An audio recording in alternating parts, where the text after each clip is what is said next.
Good afternoon, everyone. I am Bharat. I welcoming you all for this session, and I welcome my speaker, Mr. Manish Singhal sir, for briefing this session.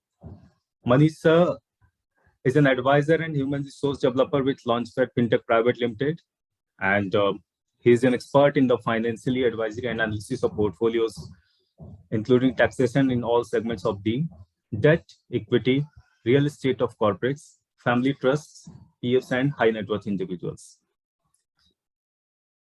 So I would request Manish sir to just take over from here.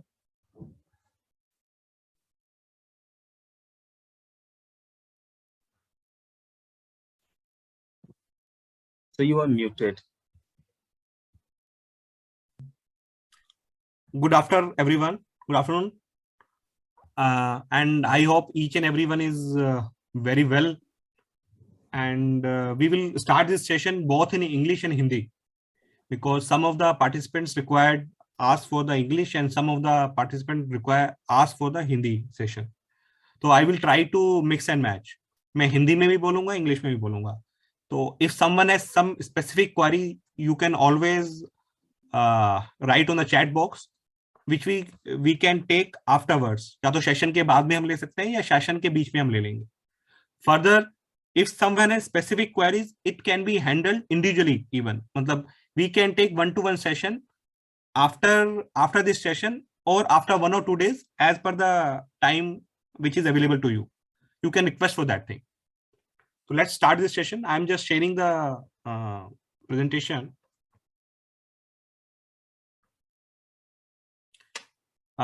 Today topic is rebalancing of your income. Each and every time, मतलब बोलने के लिए बहुत आसान है कि rebalancing of your portfolio. Let us find out what is portfolio as such. Portfolio है क्या चीज जो हमें rebalance करना पड़ता है, हमें जरूरत क्यों पड़ती है उसकी rebalance करने के लिए. तो हम लोग what we do is that in a portfolio you very well know कि we keep lot of things over there. जैसे हम लोग यूजुअली कहते हैं कि आप लोग अपना फोटो का पोर्टफोलियो बना लीजिए, तो what we keep in that photos portfolios are memories of beginning, जब हम चाइल्डहुड में थे, उसके बाद हम थोड़े और बड़े हुए, उसके बाद थोड़े और बड़े हुए, फिर बाद में हम लोग सीनियर कैटेगरी में आ गए. तो we use to keep that photographs with us and हम उसका पोर्टफोलियो बनाते हैं. उसी तरह क्या करते हैं जब हम लोग इन्वेस्टमेंट्स करते हैं, when we do a little bit investments, कोई भी अगर हम इन्वेस्टमेंट्स करते हैं तो इन्वेस्टमेंट डिफरेंट कैटेगरीज में होती हैं, डिफरेंट एसेट क्लास में होती हैं. It can be from public provident fund, जो यूजुअली हम लोगों में हमारे फादर मदर ने बचपन में हमारे लिए पीपीएफ खोला था. PPF is a part of the assets. फिर पीपीएफ के बाद रियल एस्टेट्स आ जाता है. फिर लोग गोल्ड्स में भी इन्वेस्ट करते हैं. गोल्ड्स में इन्वेस्टमेंट क्या होती है? गोल्ड्स में इन्वेस्टमेंट हम उसकी बात कर रहे हैं जो आप other than jewelry investment करते हो. That is a part of your portfolio. It's not a jewelry which has been made for your wife or your children, क्योंकि वो एक अलग चीज है. और एक इन्वेस्टमेंट के लिए जब हम गोल्ड इन्वेस्ट करते हैं, that comes under different category. तो गोल्ड में जैसे आपको आजकल बॉन्ड्स निकले हुए हैं जिन्हें एसजीबीज कहते हैं, या दूसरे आप लोग यूजुअली हम लोग कॉइन्स लेके या गोल्ड बिस्कुट लेके घर में रख लेते हैं, जो लोग फिजिकल गोल्ड रखना चाहते हैं. फिर रियल स्टेट आ जाता है. रियल स्टेट में again the house in which you are living is not come under that thing, not under the investments part of your portfolio. The other house which you have taken for a rental purpose और for a income purpose and for future goals, कि आप कहते हो कि यार मेरे बेटे की शादी हो जाएगी तो I will give that house to my elder son और a younger sun.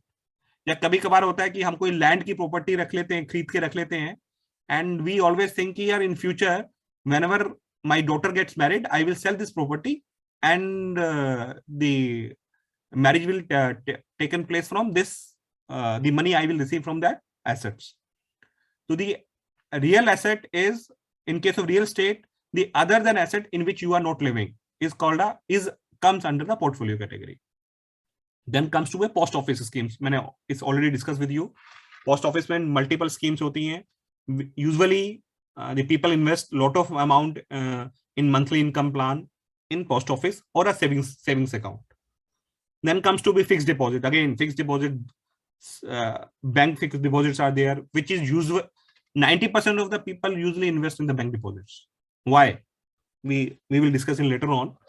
But that is easy to do the same. So people usually invest a lot of amount in the fixed deposit. It then comes to be corporate fixed deposits, where the people wants some additional income. Then there are different ways. Again, in fixed income, the people used to invest in bonds, different type of bonds, and equity is again a best flavor for everyone. Everyone needs to invest in equity. Whenever we talk about a portfolio, the first comes to be equity. Equity में कितना पैसा लगा रखा है आपने यहाँ, and equity के बाद बात चलती है. अब let us discuss again कि why we need to rebalance the portfolio. हम पोर्टफोलियो, पहली बात है पोर्टफोलियो बनाते क्यों है, फिर पोर्टफोलियो बनाने के बाद उसमें रीबैलेंसिंग क्यों करते हैं, why we need a rebalancing for that portfolio. As such, to give you an example, we always try to maximize our profit. हम लोग एडिशनल इनकम के लिए भागते हैं. आप लोग जो इक्विटी में पैसा इन्वेस्ट करते हो, you never invest every penny of your equity into a Sensex or a Nifty bonds, Nifty shares. You invest in mid cap even. You invest in sectorial funds. Why? Because we want to earn something extra out of that portfolio. मतलब extra out of that जो मेरे पास है, अगर उसमें 5% का interest मिल रहा है तो I want to earn 6% of that. मतलब मैं अपने पोर्टफोलियो को मैक्सिमाइज कैसे कर सकता हूं, इसलिए we use to invest in this rebalance यार पोर्टफोलियोज. अब इक्विटी का आपको समझ में आया. इसी तरह हम लोग क्या करते हैं, डेट में भी होता है. Why we do the rebalancing? Same, हमको एक तो ताकि हम लोग टैक्सेशन से बच जाए, बिकॉज हमारा जो मेजर इनकम होती है वो टैक्सेशन ले जाता है. तो we try to save taxation, कि अगर हमको कहीं भी टैक्स बच सकता है तो we can save that tax. And addition to that, अगर टैक्स बच सकता है तो टैक्स के अलावा हम लोग अगर कहीं से एडिशनल रेट ऑफ इंटरेस्ट निकाल सकते हैं, मतलब जो एफडी से ज्यादा मिल सकता है, and we are fighting for that. So we need a rebalancing of portfolio. मैं आपको एक छोटा सा इसके बाद एक छोटा सा वीडियो दिखाने वाला हूं. It's a 3 minutes video, not more than that, and I think you will enjoy it. और आप सब लोगों ने देख रखा है, बचपन में दे रखा है, हम लोगों ने कंटिन्यूअसली जब से पैदा हुए हैं ये वाली स्टोरी सुनते आए हैं, बट हमने उसमें थोड़ा सा मिसमैच कर दिया है. And 3 minute video, I think you will enjoy it. उसके बाद हम आगे बातें करते हैं आपसे, ठीक है?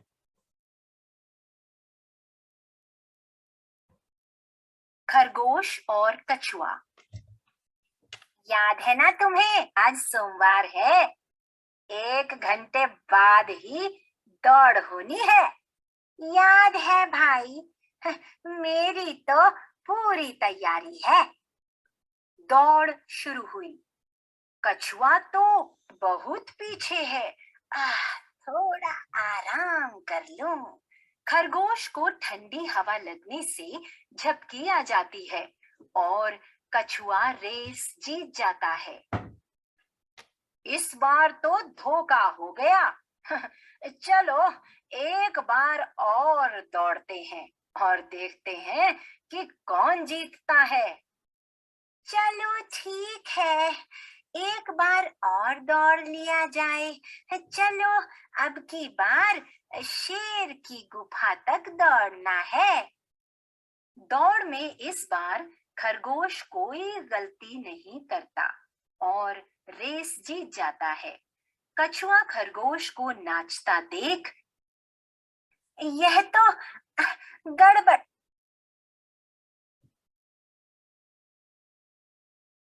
हो गई. 2 बार में से एक बार तुम जीते, एक बार मैं. चलो एक बार और सही, अब ये फाइनल होगी, ठीक है ना? अब की बार उस पहाड़ी तक दौड़ते हैं. जिस रास्ते से पहाड़ी तक जाना है वहां नदी आ जाती है. खरगोश नदी देख चकरा जाता है. अब क्या करूं? जल्दबाजी में ध्यान ही ना रहा कि पहाड़ी पर जाने के लिए तो नदी पार करनी पड़ती है. टाटा. कछुआ दोबारा नदी पार करके खरगोश के पास पहुंचा और बोला, देखो भाई, तुम तेज दौड़ते हो और मैं धीरे। एक रेस मैं जीता और एक तुम, लेकिन अब ये रेस हम दोनों ही जीतेंगे। तुम ऐसा करो, मेरी पीठ पर सवार हो जाओ और मैं तुम्हें नदी पार करा देता हूँ। दोनों एक साथ नदी पार करते हैं और दोनों एक साथ जीतते हैं।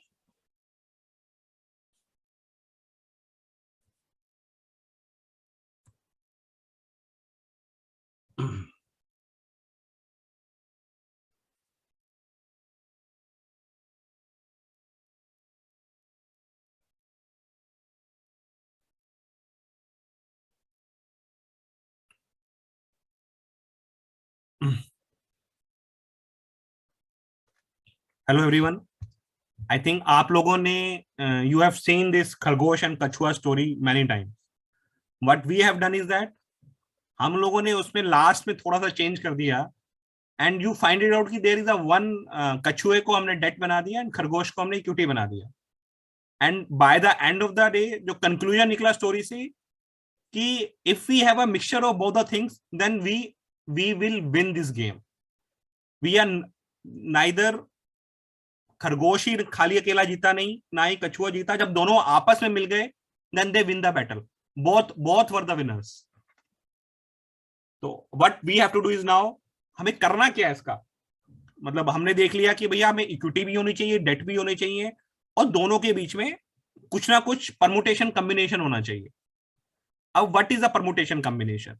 एंड अगेन मैं आपके सामने एक स्लाइड है कि why we if we don't rebalance it. जो अभी कछुआ ने किया और खरगोश ने क्या किया, कछुआ पहले जीता, खरगोश बाद में जीता, बाद में दोनों जीत गए. तो we have to do a rebalancing of our portfolio. And और वो करना क्यों है, रीजन क्या है उसका पीछे, हमको पोर्टफोलियो देखना ही क्यों है. हमने एक बार इन्वेस्टमेंट कर दिया, भूल जाते हैं हम उसको. यूजुअली हम लोग यही करते हैं काम. And there is a major issues. हम लोगों का एक स्टैंडर्ड बन चुका है कि हम जब पोर्टफोलियो बनाते हैं तो हमें ये करना है या हमको वो करना है. जो हमारी मिथ है which we have which we have learned over a period of time, वो मीट आउट नहीं हो पाती है because there is a different for everyone. हमें रीबैलेंस क्यों करना है. पहली बात, रीबैलेंस इसलिए करना होता है ताकि हम लोग फाइंड आउट कर सकें कि which is the risky asset which we have to get rid of. दूसरी बात, हमारे गोल्स, जो हमारे फैमिली गोल्स होते हैं या फ्यूचर गोल्स होते हैं, वो टाइम के अनुसार चेंज होते रहते हैं. It's changes a lot. It's not stagnant कि अगर आपने बोल दिया कि आपके बेटे की शादी 2028 में करनी है तो 2028 में शादी होती है क्या? नहीं, वो 2031 में होती है, कई बार 2026 में शादी हो जाती है. तो क्या आपके प्रायोरिटीज चेंज हुई? अगर आपकी प्रायोरिटीज चेंज हो रही है तो हमारा पोर्टफोलियो चेंज क्यों नहीं होना चाहिए? क्वेश्चन अराइज, बहुत बड़ा question. If our goals and our need is changing day to day basis, then why we are not working on a portfolio? इसलिए we required lot of rebalancing in our portfolio. It's a simple slides ki when we don't rebalance the portfolio, how is the volatility which we have to taken care of it. अब is there is any idle class allocation for everyone? मतलब हम क्या सोच सकते हैं कि अगर आप 16 साल के हैं तो आपको पैसा इतना इतना लगाना है, इस जगह लगाना है, कि आपको गोल्ड में इन्वेस्ट करना है या नहीं करना है. Because the priority of each and every person is different from time to time. हम लोगों के पास एक शुरू से एक सिनेरियो दे रखा है कि अगर आप 16 साल के हो या 22 साल के हो या अप टू 30 ईयर्स हो तो आपको 90%, 80 to 90% इक्विटी में पैसा लगाना है, 10% आप कहीं भी लगा सकते हो. ये हमने मिथ बना रखी है. बट अगर मैं अपनी कंपेयर करूं, मैंने कभी इक्विटी में पैसा लगाया नहीं उस वक्त, because I belongs to a Agarwal family, जहां पे इंटरेस्ट रेट की बात होती है हमेशा कि भैया ब्याज कितना मिल रहा है, ब्याज पे दिमाग लगाओ. बट वही मेरे फादर थे जो रिटायरमेंट के पास थे and they used to invest a lot of money into equities. उनकी रिस्क एपेटाइट थी. मतलब अगर देखा जाए, if person is retiring and his age is around 60 years, तो एज पर जो हमारे स्टैंडर्ड्स हैं, तो 80% डेट में जाना चाहिए, 20% इक्विटी में जाना चाहिए, या 75% डेट में जाना चाहिए, 25% इक्विटी में जाना चाहिए. But scenario has been changed, investments has been changed. मैंने पहले भी बताया था कि पहले आप लोगों के पास 3 या 4 बच्चे होते थे फैमिली में, आजकल 2 रह गए हैं. लोगों के अपने घर हैं, तो जो जो उनके रेगुलर खर्चे हैं वो ऑलरेडी उनके मीट आउट हो रहे हैं. Why we are investing? somehow they are taking care of their regular expenses, monthly expenses जिसे कहते हैं हम लोग, एंड जो एडिशनल अमाउंट बच जाता है वो इन्वेस्ट कर रहे हैं. अच्छा, फर्दर क्या हम पोर्टफोलियो में खाली एक बार इन्वेस्टमेंट करके भूल जाते हैं? नहीं, वी रेगुलरली एड ऑन. हम मंथली क्वार्टरली बेसिस में एड ऑन करते रहते हैं, जो हमको मालूम ही नहीं चलता. कई बार हम लोगों ने SIPs शुरू कर रखी होती हैं जो हमको मालूम नहीं होता, मालूम तो होता है बट वो एड ऑन होती रहती है.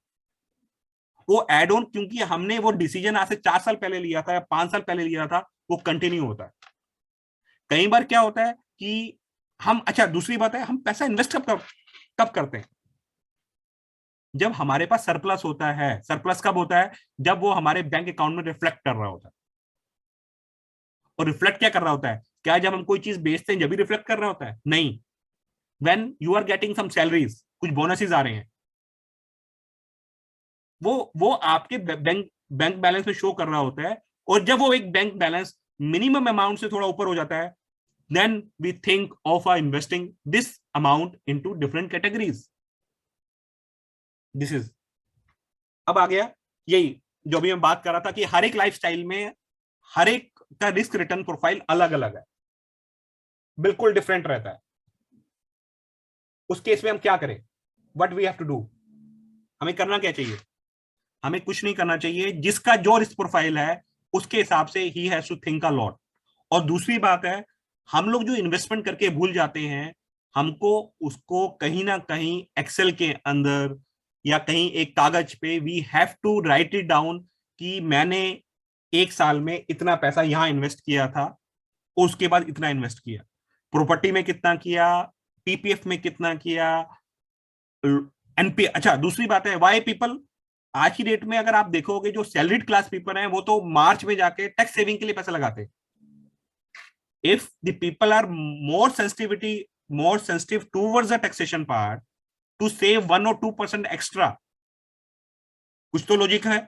अगर वो 1-2% अपने टैक्स बचाने के लिए पैसा कहीं भी लगा सकते हैं तो इसका मतलब पोर्टफोलियो पे इंपैक्ट आएगा. तो taxation is again a major part to find it out कि in which part we have to invest and in which part we don't have to invest. But each and every time for a long term player taxation doesn't play a major role. Taxation के basis पे आप सारी investments calculation नहीं कर सकते हो, but taxation plays a major role as of today's date in our life. अब देखिए 60 up to 60 years old the people are looking for a holidays, but as of today's date the thing has been changed. The people of 30 to 40 years or 20 to 30 years, they are spending more money on the holidays part.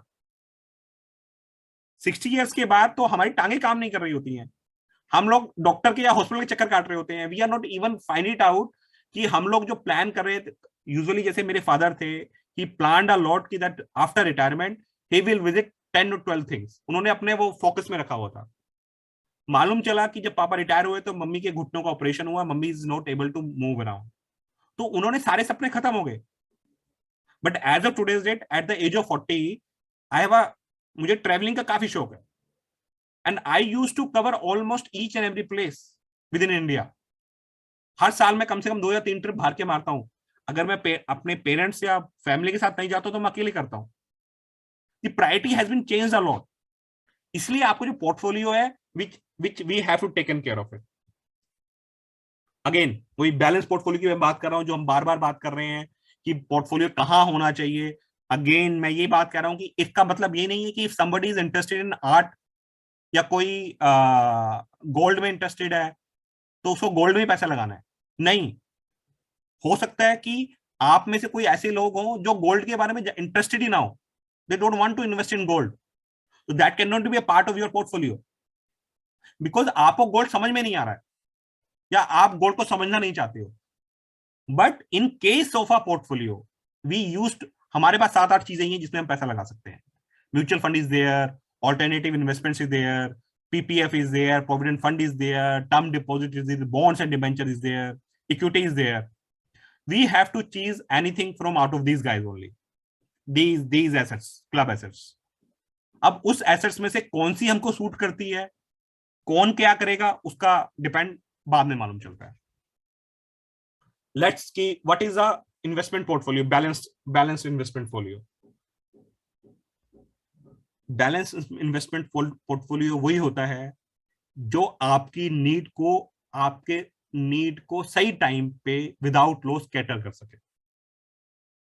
जब भी आपकी कोई need arise होती है या जो आपका गोल है वो आपको सही टाइम पे अगर फुलफिल हो जाए तो that is the best thing. But क्या कभी ऐसा होता है कि जो हम सोचते हैं वही होता हो? नेवर. क्योंकि हम प्लान कुछ और बनाते हैं पर होता कुछ और है. क्या मार्केट हमारे हिसाब से मूव करती है कभी? नहीं, नेवर. हम लोग सोचते हैं कि आज इक्विटी 18,000 से निफ्टी 20,000 हो जाएगी, but something happens and equity comes to 18,000 rupees. Same happens in the debt market segment. क्या होता है डेट में? हम एक्सपेक्ट कर रहे होते हैं कि रेट ऑफ इंटरेस्ट बढ़ेंगे, हमने जो पैसा रखा हुआ है 8 की जगह 10% की एफडी में लगाएंगे, मालूम चलता है कि रेट ऑफ इंटरेस्ट नीचे आ गए, जो एफडी का रेट 5% था वो 4.5 रह गया. बट क्यों? हमको क्यों नहीं मालूम चलता? Either we are not equipped और वी आर ओवर इन्फॉर्म्ड. इसमें एक सबसे बड़ा एक इशू ये रहता है कि हमारे पास इंफॉर्मेशन ना चारों तरफ से आ रही होती है, चारों तरफ से in bulk, and we are confused कि हमें करना क्या है. अब हमें करना क्या होता है, हम उस वक्त सब कुछ छोड़ देते हैं और हम लोग उनकी बातें सुनना शुरू कर देते हैं and we act on that news, जिसकी वजह से हमको फ्यूचर में लॉसेस होते हैं. फ्यूचर में भी और करंट में भी लॉसेस होते हैं. मैं आपको एक छोटा सा रिस्क पैरामीटर की बात बताने जा रहा हूं. मैं रिस्क प्रोफाइलिंग की बात कर रहा हूं. सबकी रिस्क टॉलरेंस होती है, रिस्क कैपेसिटी कितनी होती है, रिस्क रिक्वायरमेंट कितनी होती है. ये डिफरेंट फैक्टर्स होते हैं जिसके ऊपर डिपेंड करता है कि आप किस एज पे कितनी रिस्क कैपेसिटी ले सकते हो. I know one of my uncle, he's a retired colonel,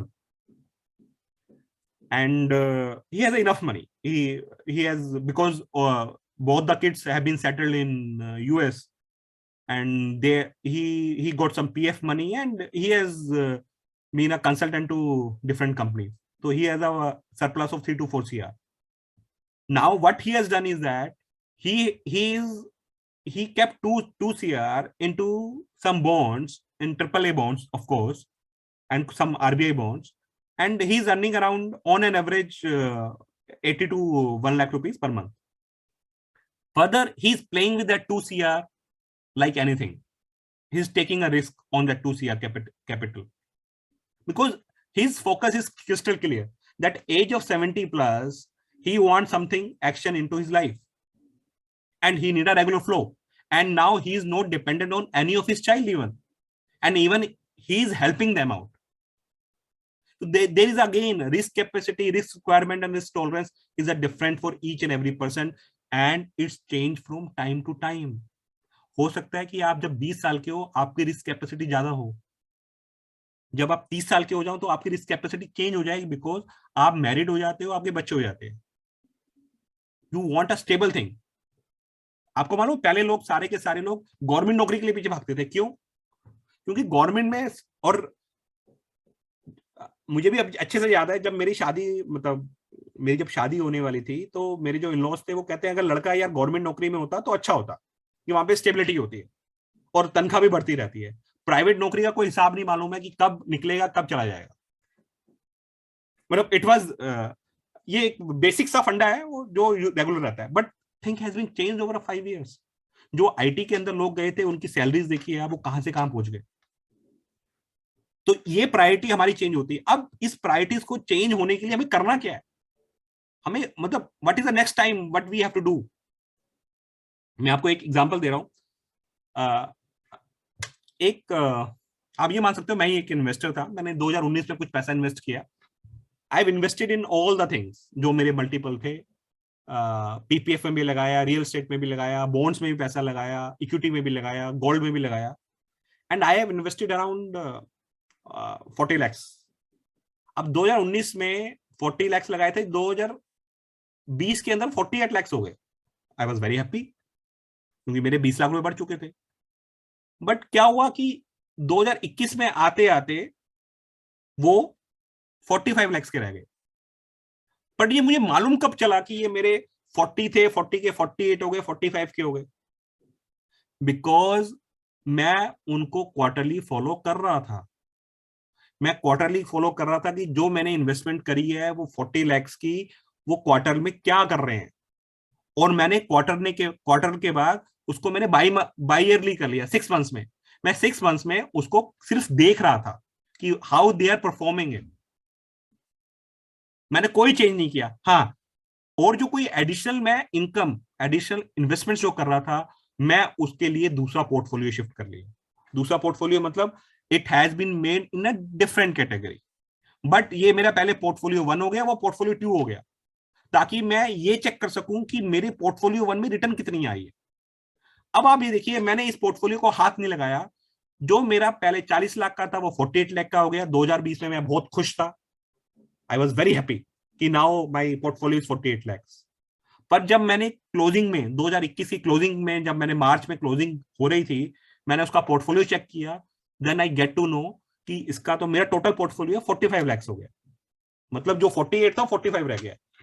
अगर मैं एवरेज रिटर्न निकालता हूं, यूजुअली हम लोग क्या करते हैं, हम लोग हमेशा एवरेज रिटर्न निकाल रहे होते हैं, हम रिटर्न एनुअल बुक ही नहीं कर रहे होते हैं. बट मैंने क्या किया, मैंने ये काम किया कि जो मेरा 2019 के अंदर 40 lakhs था, मैंने 2020 में 48 lakhs हो गया. तो मैंने ये कहा कि मैंने 2019 बीच में 20% रिटर्न कमाई. But my portfolio is a 48 lakhs. जो 45 हो गया, इसका मतलब मेरा 2021 नेगेटिव में गया, क्योंकि मैंने 2020 में कुछ भी नहीं किया, मैं बैठ के खुश होता रहा. मैंने ये एक्सपेक्ट करी कि जो 40 का 48 हो गया है, अब 48 का 60 हो जाएगा 2021 में. In spite of anything, news में सुन रहा हूं, सब कुछ अच्छा हो रहा है, everything was good, but I was never looking for this portfolio. बस मैं उसको देख देख के खुश हो रहा था. और इसके अलावा मैंने एडिशनल इन्वेस्टमेंट करी, उसके लिए मैंने दूसरा पोर्टफोलियो बनाया, क्योंकि जो मुझे एडवाइस कर रहे थे मैं उसी पे चल रहा था. और हर जगह एक ही बात होती है, you have to invest for long term, long term, long term. हम लॉन्ग टर्म इन्वेस्टर ही हैं, पर लॉन्ग टर्म की क्या डेफिनेशन है? क्योंकि मेरा गोल चेंज हो गया था. मेरा गोल ये चेंज हो गया, जिस बच्चे को मैं सोच रहा था कि मुझे इंडिया में पढ़ाना है, उसका मूड चेंज हो गया, he wants to go abroad. 2021 में उसको बाहर जाने की, 12th पास किया और उसका एडमिशन बाहर हो गया. And at that time I require 60 lakhs rupees. मेरे पास क्या ऑप्शन था? क्योंकि प्रायोरिटी एकदम चेंज हो गई, विच वॉज नेवर एक्सपेक्टेड. अब मैं आपको नेक्स्ट शीट दिखा रहा हूं, जिसमें मैंने पोर्टफोलियो में थोड़ी सी रीडिजाइनिंग करी हुई है. ये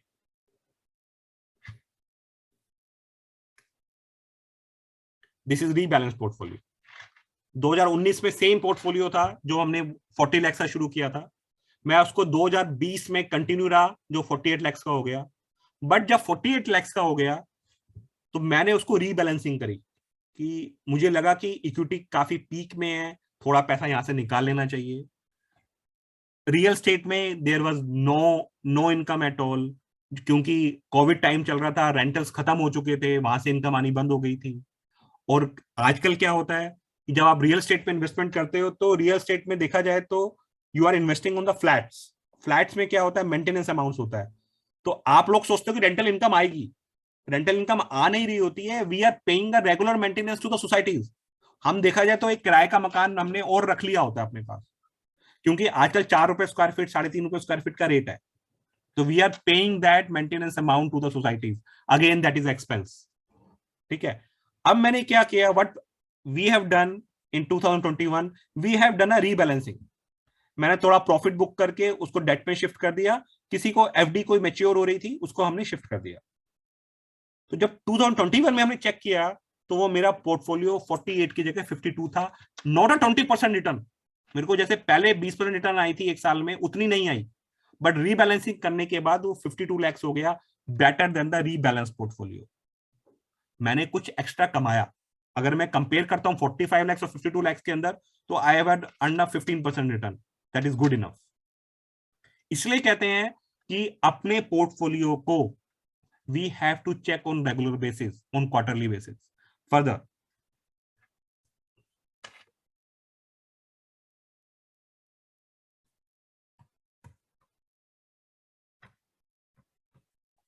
अब आ गया कि अगेन सेम हम लोग करते क्यों हैं, मतलब सॉरी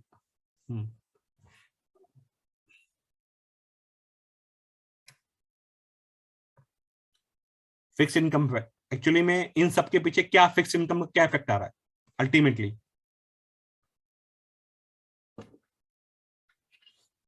इसमें कुछ 2-3 के क्वेश्चंस आ रहे हैं, समवन टू आस्क क्वेश्चन। अब इसमें से one Anil is to everyone, he has never invested in PPF and never invested in PPF. Should I invest in PPF account or not? Anil ji, usually क्या होता था in case of a PPF, मैं अपनी बात बता रहा हूँ और एक ओवरऑल समाज की बात बता रहा हूँ कि PPF को लॉन्ग टर्म पैसा माना जाता था, जिसमें 15 साल का लॉक इन पीरियड होता था और एक फिक्स इनकम होती थी। पहले 9% की फिक्स रिटर्न मिलती थी, which used to be tax free. तो लोग क्या करते थे, बच्चा पैदा होते ही पीपीएफ का रिटर्न खोल देते थे, पीपीएफ का अकाउंट खोल लेते थे और उसका अकाउंट खोल के एनुअल 50,000 1 लाख रुपया जो भी होता था वो जमा करा देते थे। बट जब वो बेटा माइनर से मेजर होता था, it becomes a huge amount. आप अब जिस एज पे हो, it is not advisable to put money for a PPF for a longer tenure, क्योंकि आपको लॉक इन के लिए पैसा मिलेगा। हाँ, अगर आपका बच्चा छोटा है और वो अभी माइनर है और आप एक एक्सपेक्ट कर रहे हो, क्योंकि इसके अंदर भी एक लिमिट है, you can not invest more than 1.5 lakh in a year, उस पे टैक्स बेनिफिट मिलेगा अगर टैक्स का बेनिफिट लेना है। तो अगेन, अगर आप जिस एज पे हो उस पे डिपेंड करता है कि आपको पीपीएफ पे जाना चाहिए नहीं जाना चाहिए। एंड मेरे हिसाब से इफ यू आर माइनर या अपने बच्चे का खोलते हो, you can open it, but this is not the right time to open a PPF account of yours. हाँ, अगर आपको सैलरी इनकम आ रही है और उसमें आपको टैक्स सेविंग नहीं हो पा रही है, बच्चों की ट्यूशन फीस नहीं हो पा रही है, या इंश्योरेंस प्रीमियम आपका 1.5 लाख तक पूरा नहीं हो रहा है, then you can think of it. But आजकल एटीसी के अंदर इतने सारे पॉइंट्स ऐड हो चुके हैं कि आपका वो 1.5 लाख कहीं से भी पूरा हो सकता है। I am coming back to this option in fix income की बात कर रहे हैं कि फिक्स इनकम में ही क्यों जाना चाहिए, या फिक्स इनकम को क्यों, जिसे हमने कछुए को देखा था डेट के अंदर, तो why we have to invest in fix returns.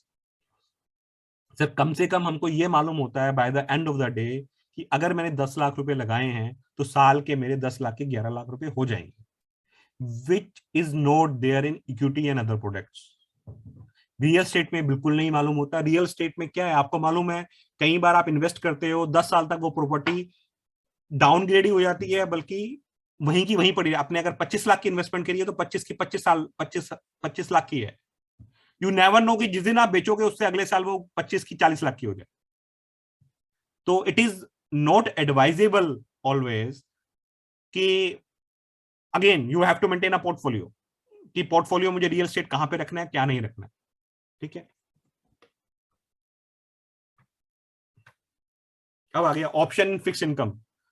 सबसे पहले fix deposit. Fix deposit is always there, जो बैंक के फिक्स डिपॉजिट्स होते हैं, ऑलवेज देयर।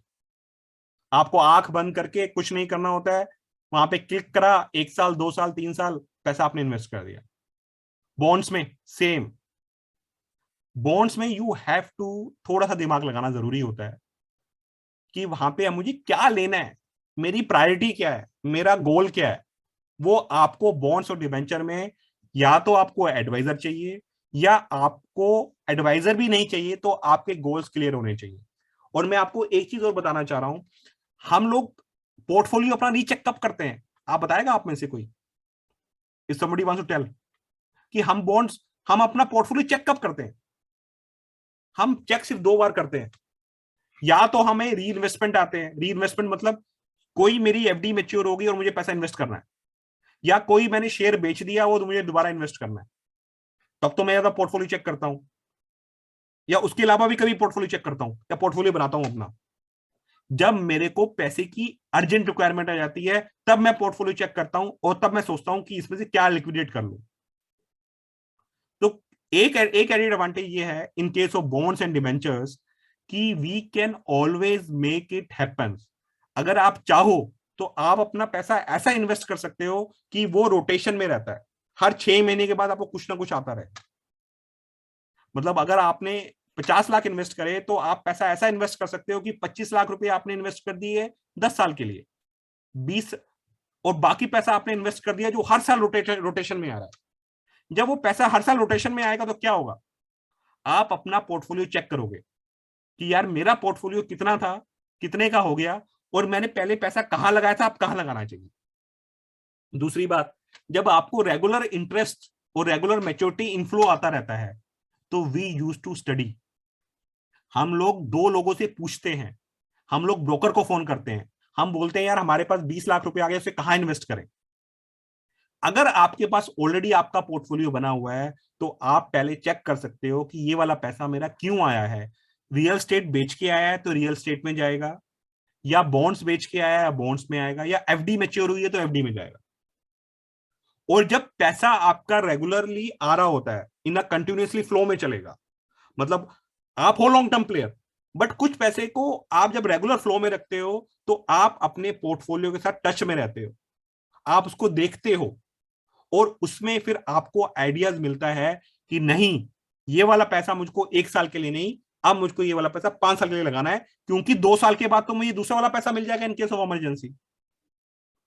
इसलिए बॉन्ड्स में एक बेनिफिट रहता है कि you can plan for a 1 year to 20 year papers. कुछ भी पेपर आपको सेकेंडरी का मिलता है, आपको 2024 चाहिए, 25 चाहिए, 2026 चाहिए, 2027 चाहिए, 2028 चाहिए, you can find it out. Further आपका गोल चेंज होता रहेगा, जैसे गोल चेंज होगा आपकी इन्वेस्टमेंट स्ट्रेटजी चेंज हो जाएगी। और वो इन्वेस्टमेंट स्ट्रेटजी कैसे चेंज होगी, जब पैसा आपके हाथ में होगा। तो इसलिए it is advisable as of today's time that the money should circulate on a regular inflow. तो you have to invest like this कि पैसा आता रहे, रोटेशन जाता रहे। देन देयर इज वन और टू मेजर एडवांटेज देयर। आप risk profiling कर लेते हो, डाइवर्सिफिकेशन कर लेते हो। रिस्क प्रोफाइलिंग का मतलब है कि in case if you have invested in some wrong paper, गलती से कोई गलत इन्वेस्टमेंट कर दी है, तो आप उससे एग्जिट होने का सोच सकते हो। एग्जिट, कहीं पे लॉस बुक कर रहे हो, कहीं पे प्रॉफिट बुक कर रहे हो, but you can do that, exit option is available. और अगर दूसरा ऑप्शन क्या है कि आपने उसको प्लस माइनस कर लिया, एग्जिट हुए नहीं हुए, या डाइवर्सिफाई कर लिया। एक चीज को निकाल के, अगर आपको लगा कि मैंने हाउसिंग सेक्टर में ज्यादा पैसा लगा रखा है और वो मैच्योर हो रहा है अगले अगले 2 महीने में, तो आप नेक्स्ट टाइम हाउसिंग सेक्टर की जगह कैपिटल स्ट्रक्चर में चले गए, क्योंकि पैसा रेगुलर आ रहा है और आप अपना पोर्टफोलियो चेक कर रहे हो। अगर आप लॉन्ग टर्म प्लेयर हो, आप बैठ ही गए हो, तो आखिरी क्या होता है, 2 या 3 साल के बाद लोग बोलते हैं यार हमको लॉस हो गया। क्यों लॉस हो गया? बिकॉज प्रॉफिट कभी हमने बुक किया ही नहीं था, और हम लोग नोशनल प्रॉफिट और नोशनल लॉस में जीते रहते हैं। Again there are some advantages, weakness and opportunities for everything. आप कहीं पे भी कुछ भी इन्वेस्टमेंट्स करते हो, either in fixed deposits, bonds, post office schemes, RBI bonds, there is always some strengths and weaknesses are there. कुछ पॉजिटिव पॉइंट्स भी हैं, कुछ नेगेटिव पॉइंट्स भी हैं। Again what we have to do is that कि we have to minimize our negative points. अगर उसके negative points खत्म हो जाते हैं तो what remains is a positive thing only. And we have to analyse that thing कि इसमें नेगेटिव क्या है और वो नेगेटिव काउंटर कहां से हो रहा है। क्या नेगेटिव को हम प्लस कर सकते हैं? अगर कोई ट्रिपल ए पेपर है बट कोई सिंगल ए पेपर है and the company is doing very good, highly profitable, but मुझको अगर रेट ऑफ इंटरेस्ट उसमें 1% ज्यादा मिल रहा है तो मुझे रिस्क लेना चाहिए नहीं लेना चाहिए? तो this is called a calculated risk. आप कैलकुलेशन बेसिस पे ले रहे हो, उसका आप 3 साल का 5 साल का फाइनेंशियल रिकॉर्ड चेक कर रहे हो, तो आपको मालूम है कि व्हाट यू आर डूइंग। आपने अगर 1% रेट ऑफ इंटरेस्ट एक्स्ट्रा मिल रहा है तो व्हाट इज उसमें गलती क्या है? बिकॉज आपने जो एनालिसिस किया वो किस बेसिस पे किया वो डिपेंड करेगा। अगेन जो अभी तक मैं बात कर रहा था, it's already there into this slides, कि हम लोग डिफरेंट टाइप के गोल्स के हिसाब से इन्वेस्टमेंट्स कर सकते हैं। 1 दिन के लिए करना है, 10 दिन के लिए करना है, 1 महीने के लिए करना है, और there are different kind of papers, investment avenues are available in different categories which you have to choose from. Money market, short duration, medium duration, long term, yield fund. These are some of the, there are n number of things which you can choose it from. Again, the purpose of this is you have to take care of your portfolio yourself only.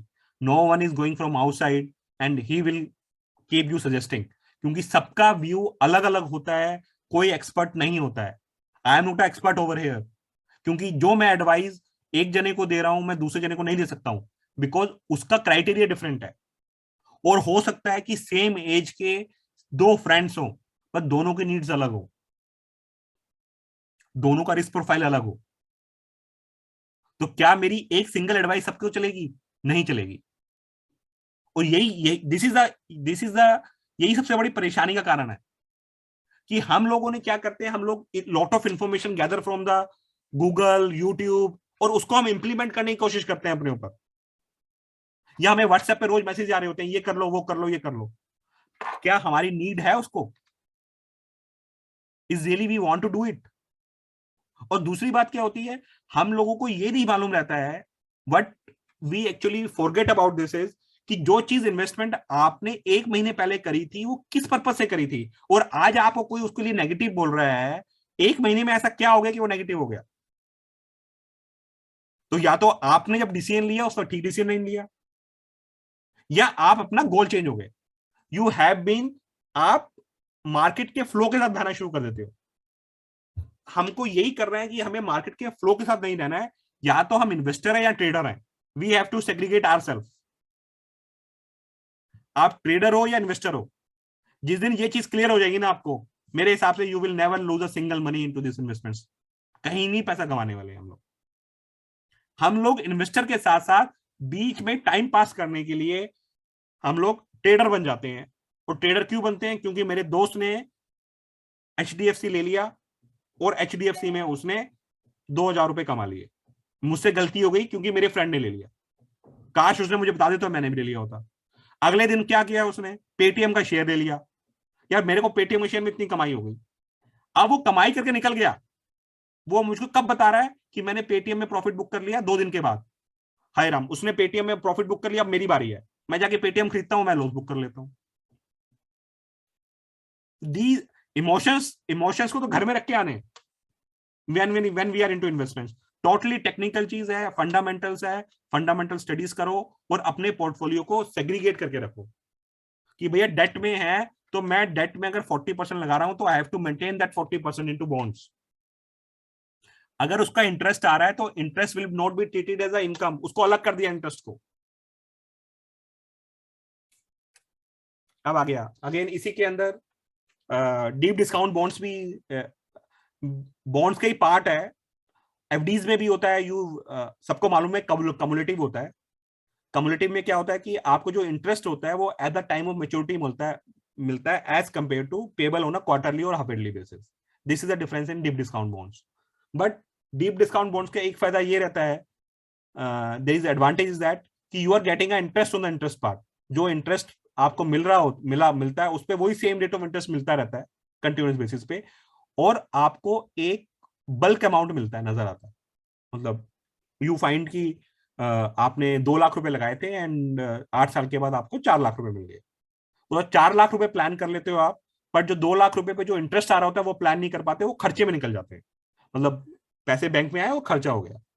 तो इसलिए इसमें गोल आदमी का change होता है, और जैसे गोल change होता है उस गोल के हिसाब से हम लोग इन्वेस्टमेंट देख सकते हैं। And this is the advantage of zero coupon bond. मतलब जीरो कूपन बॉन्ड में एक एडिड एडवांटेज है कि लिस्टेड बॉन्ड्स होते हैं, इसमें टीडीएस नहीं करता है, एक एडिड एडवांटेज ये रहता है। तो जो भी आपकी इंटरेस्ट इनकम होती है कहीं ना कहीं से आप लोग उसको टैक्सेशन पर्पस से देख सकते हो। This is all from my side. If you want something, we have a Telegram channel, you can always subscribe to that, you can ask n number of questions over there, जो पूछना चाहे पूछ लीजिए उसमें से.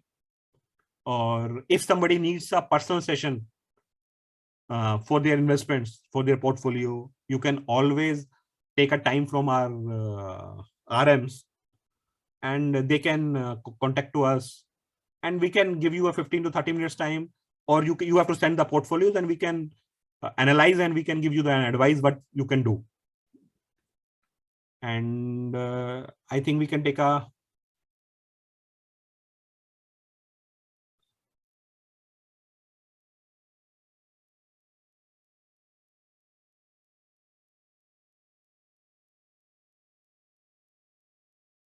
okay, that's all from my side. If somebody wants to ask any question, you are open. This is open end session. You can ask anything.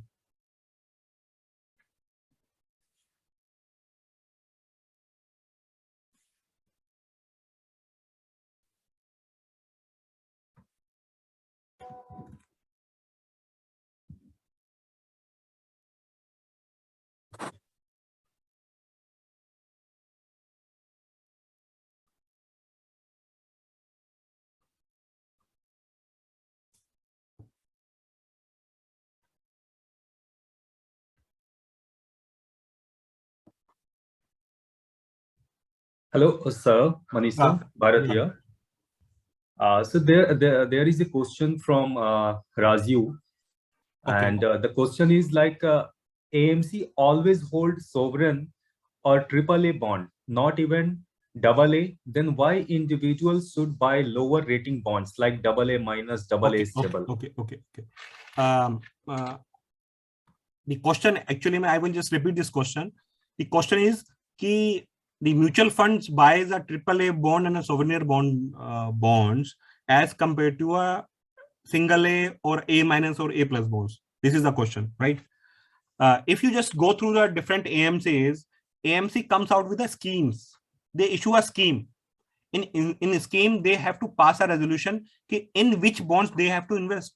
There are many schemes in the mutual fund where they have a mandate to invest in investable bonds. Investable bonds means the investable grade bond is where the rating is BBB and above. And you will find out many of the portfolios of the mutual fund, they are holding A and A plus papers in their portfolios. Again, in case if you are looking for a debt paper which is holding a AAA holdings only, they are giving a return of lesser as compared to a scheme which has a AA, single A plus paper. They are giving a better returns as compared to a AAA mutual fund portfolio. Again, you have a chance, you have a time to choose it from different schemes. There are thousands of schemes in mutual funds. Short term, medium term, long term. In case of short term, you can find it out the same scheme of a same mutual fund is giving a different return, because in one portfolio they have a mandate to take a 10% or 20% amount of our investable funds, of investable grade fund, which is BBB and plus. So you cannot say that each and every time they are holding a souvenir or a AAA bond. Again, you have to choose it from there. I think you got the answer.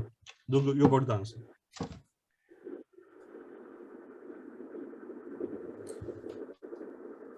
Sir, there is again one question from Raju itself. Actually, he wants to understand about how perpetual bond works, and if bond has call date mentioned in it, is confirmed that issuer will exercise the call option?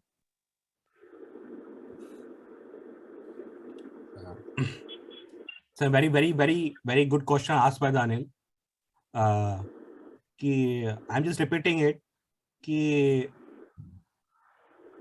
What is perpetual bonds, and what will be the impact if they will not exercise the call option, and why will they exercise? First question arises why they will exercise call option. Perpetual bond, why the issuer is issuing a perpetual bond if they can issue a regular income bonds? What is the difference between perpetual and a regular bonds? Perpetual bond is a sub-debt bonds which is also covered under his capital account. अगर वो पैसा इसमें उठाता है तो तो इसको capital trade किया जाता है। दूसरी बात, अगर आपने देखा होगा परपेचुअल बॉन्ड में रेट ऑफ इंटरेस्ट हायर होता है as compare to other bond issued by the same issuer.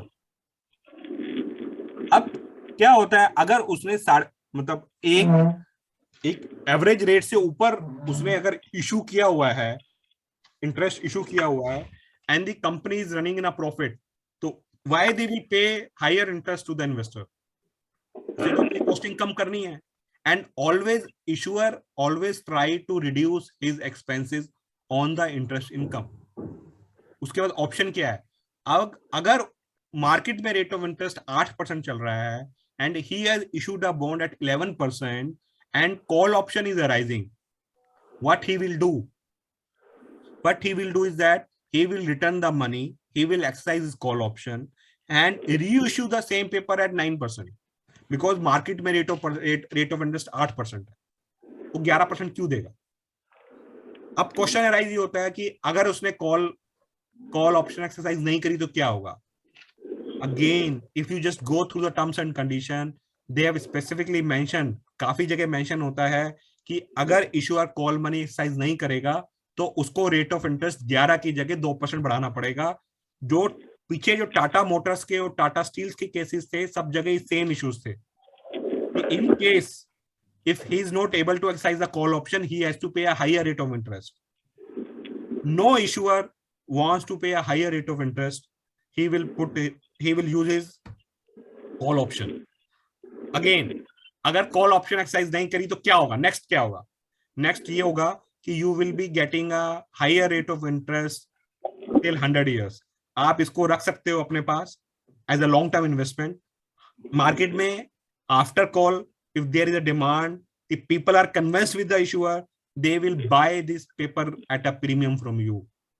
क्योंकि लॉन्ग टर्म पेपर हो गया है। अगर मुझे आज की डेट में टाटा का पेपर 12% की एनुअलाइज यील्ड पे मिल जाएगा तो why should not I buy it?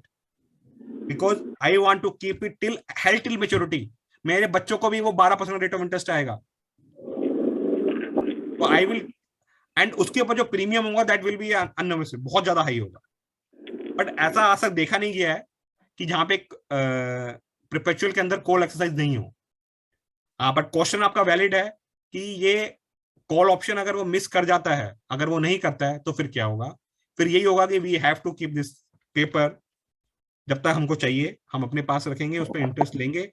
Ultimately we will try to sell in the secondary market जहां पे उसकी डिमांड होगी। जब आपको पैसे की जरूरत पड़ेगी, you can get it exerted from the market, and people love to buy these people for a longer tenure. The people are buying this paper of a Reliance हो गया, Tata हो गया, Birla हो गया. They used to buy these paper of these corporates. No, so the question was, a little bit different. I know you have answered a few things, but the question was a little different because there are a lot of online platform which sell the perpetual bond, right? And within that, the bond details, they mention the call option and there is a date mentioned over there. I know as per the SEBI guidelines, right, after the minimum 5 year, like the issuer has to they can do the exercise the call option. But my question is, like, if the date is written on that bond in the call option, is that confirmed by the issuer, or it is just as a standard practice the platform has written themselves because there is a guidelines? No. I understood your question, sir. No online platform can write a call option from their own. It has to be as per their prospectus. If someone has wrongly mentioned, that is a mistake of that online platform, but each and everything has been written on the prospectus, and everyone has a right to ask for the prospectus and to see the prospectus. If you are investing in a perpetual bond and you want to reconfirm the call option, please ask for the prospectus or a term sheet. This is your first right. And before viewing that term sheet, don't invest into these bonds. Okay. And you please, and I always said to each and every investor that don't go blindly on the paper presenting by the different websites or a different broker houses. Please ask for the prospectus and the term sheet, And if you just go through that 4 or 5 papers of the term sheet, because the prospectus is of 200 pages, the term sheet is for 4 or 5 pages, the all thing is crystal clear in that thing. You will find it out कि अगर secured है तो security किसके लिए against secured है वो भी mention कर रखा होता है उन्होंने. So I always suggest कि please, if you are investing, kindly take a term sheet from your broker and save for your future prospectus. क्योंकि जब फ्यूचर में आप अपना पोर्टफोलियो चेक करोगे तो you can always view that कि आपने इन्वेस्टमेंट करी क्या थी. या इन केस ऑफ डिफॉल्ट हम एक एब्स्ट्रैक्ट फिगर ले लेते हैं कि कोई बॉन्ड डिफॉल्ट हो गया, फिर क्या होगा? अगर हमें लीगल केस करना है तो again we will ask for the prospectus कि ये प्रोस्पेक्टस में लिखा कहां से था कि वो डिफॉल्ट कर सकता है, तो we need a prospectus for that. तो please kindly go through a prospectus, और अगर कोई ब्रोकर गलती कर रहा है you can get it rectified by them. I think Anil, you got the answer. Yeah, thanks. Thanks of you. Just Thank you. yeah, just one more question. Like I know the generally bond offer, the interest of what is the the current the interest which is floating on the market on the fixed deposit. Generally, it is above of like between 2 to 3%. Generally, there could be some bond which can even provide a 4 or 5% extra interest, right? So right now in the market, right, the generally right now from last the pandemic, when the pandemic has started, so interest rate has gone quite down since it's between 5 to 6% on the fixed deposit. Right now there are a lot of blue chip companies which they are offering their corporate bonds around 7 or 7.5%.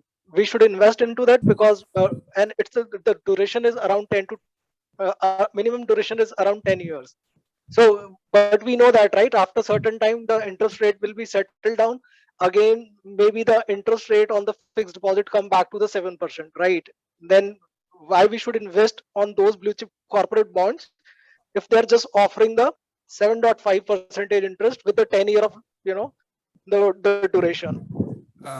I think you have already analyzed a lot of things between FDs and the bonds, and in which bonds you want to invest right now, and why should you invest in 7.05 bonds when you are expecting that the rate of interest will go further in future time. Again, please try to find out the spread. एक word होता है spread, कि आपको FD के और bond के बीच में spread कितना मिल रहा है, और जो स्प्रेड है वो 100 बेसिस पॉइंट है, 200 बेसिस पॉइंट है, and how much risk you are taking to gain that spread. पहली बात, अगर आपको कहीं पे 10% का कोई अगर बॉन्ड मिल रहा है तो try to find it out कि जो 10% का आपको बॉन्ड दे रहा है वो क्यों दे रहा है. 2 रीजन हो सकते हैं.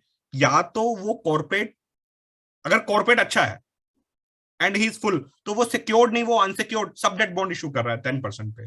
But if corporate is good, उसकी हिस्ट्री अच्छी है, वो 20 साल पुराना, 40 साल पुराना है, तो you can take always a risk. क्योंकि 7% की एफडी में पैसा लगाने से अच्छा 9% के बॉन्ड में पैसा लगाना बहुत अच्छा बात है. फर्दर एक चीज और होती है, एफडी के अंदर रेट ऑफ इंटरेस्ट रिड्यूस हो जाएगा तो you will not get the benefit of the capital gain. But in case of a bonds, अगर आपने आज कोई हायर रेट ऑफ इंटरेस्ट का बॉन्ड को फिक्स कर लिया है, तो जैसे जैसे उसका टेन्योर कम होगा the yield will come down. क्योंकि आपको मालूम है 10 साल के पेपर पे 7% रिटर्न मिल रही है आपको एफडी के अंदर. अगर आप उसका 5 साल का एफडी देखोगे तो 6% मिलेगा, और अगर 1 साल का देखोगे तो 3.5 मिलेगा. सेम हैपेंस विद बॉन्ड्स, कि जैसे बॉन्ड्स की मैच्योरिटी नीचे आती चली जाती है, रेट ऑफ इंटरेस्ट कम आपको पूरा मिलेगा, market yield will reduce automatically, तो you will gain from that. दूसरी बात, first of all you have to think yourself as a investor. आप ट्रेडर नहीं हो, आप इन्वेस्टर के हिसाब से इन्वेस्ट करो. बट आपको ये सोचना है कि फ्यूचर में अगर मुझे ट्रेड करना पड़ जाए तो I will get some extra benefit out of that, मुझे नुकसान ना हो. वो कैसे होगा? तब आप जब 2 या 4 पैरामीटर्स को अपने ध्यान में रखेंगे. पहली बात, company profile, company background, payment history, debts की rating. Again rating matters a lot, but आजकल रेटिंग्स पे कुछ ज्यादा लोग जाते नहीं है, क्योंकि वो कंपनी के. मैं आपको एक एग्जांपल देना चाहूंगा. There is a one paper called Swatantra is owned by Birlas, Kumar Mangalam Birla की अपनी नेटवर्थ 90,000 करोड़ रुपए है, because he is holding a Birla group. उनकी बेटी का एक वेंचर है स्वतंत्र माइक्रो फाइनेंस, जिसमें they have already invested 680 crore bye father and mother. एक ही फादर मदर एंड बेटी का ये कंपनी है. क्या आपको लग रहा है कि ये कंपनी डिफॉल्ट कर जाएगी? क्योंकि प्रमोटर कौन है? मतलब वो अपना 1 रुपया भी डिफॉल्ट नहीं होने देगा, क्योंकि उसके लिए इज्जत बहुत इंपॉर्टेंट है, और उसकी बेटी का वेंचर है जो उसकी बेटी ने कभी स्टार्टअप शुरू किया था. अब if you are getting a higher rate of interest in that paper, it doesn't mean कि आप रेटिंग को देख रहे हो कि भाई रेटिंग उसकी A+ है, A- है. आपको कहीं ना कहीं हिस्ट्री देखनी पड़ेगी, और कई जगह ऐसा भी हुआ है जो AAA बॉन्ड से वो डिफॉल्ट हुए हैं. क्यों? बिकॉज AAA लेके बैठे हुए हैं, AAA का लेने के बैठे नहीं है, उसका क्या वो अपना पर्पस फुल कर पा रहा है, या उसकी इंटेंशन है देने की. और कई जगह आप देखना जहां पे मंथली पेपर होते हैं, वहां पे इशूअर की एडवांटेज होती है. इशूअर कहता है आई वांट टू पे अ मनी, डिफॉल्ट रिस्क बहुत कम हो जाता है, क्योंकि वो मंथली लायबिलिटी पे ऑफ कर रहा है. और इन case of deep discount bond, जिनकी मेच्योरिटी बड़ी दूर है, उसमें रिस्क फैक्टर बढ़ जाता है, क्योंकि उसकी लायबिलिटी आखिरी में आने वाली होती है. It's all about. I think Anil ji, आप कभी मेरा 1:1 का सेशन हम कर सकते हैं, अगर आपको कुछ और पूछना होगा. You will be welcome sir. I think it's all for today. It's already 1:04. Thanks a lot for everyone. Okay. And you can go through your Telegram. We have a Telegram channel with us. You can subscribe to that. And thanks a lot for listening me. And thanks to everyone.